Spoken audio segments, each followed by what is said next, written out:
புவி வாழ்த்த வாழ்க. பெண்கள் தலையில பூ வைப்பதோட அறிவியல் பின்னணி என்னன்னு தெரியுமா?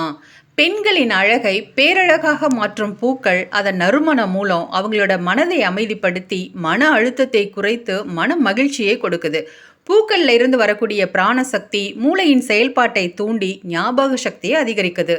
உடல் உஷ்ணத்தை குறைக்க, கண் எரிச்சலை போக்க, தலைமுடியை வலுப்படுத்தி அதன் வளர்ச்சியை தூண்ட, இப்படி பல்வேறு காரணங்களுக்காக தான் பெண்கள் தலையில பூ வச்சிருக்காங்க.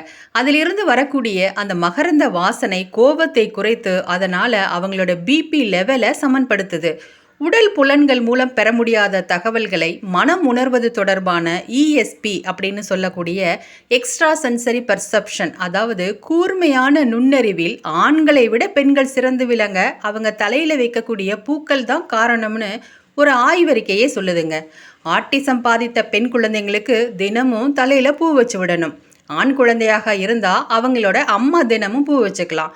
இப்படி செய்யும்போது அந்த நறுமணம் அந்த குழந்தைங்களோட மன அழுத்தத்தை போக்கி மன மகிழ்ச்சியோடு மன வளர்ச்சிக்கும் உதவுது. கோவில் கருவறையிலிருந்து பிரசாதமாக கிடைக்கும் பூக்களை தலையில் வைத்து கொள்ளும் போது தீய சக்திகளிடம் இருந்து காக்கும் காப்பு ரட்சையாகவும் பூக்கள் மாறுது. பூ கட்டுறது கூட கான்சென்ட்ரேஷனை பவரை அதிகப்படுத்துறதுக்கான ஒரு தந்திரம் தாங்க.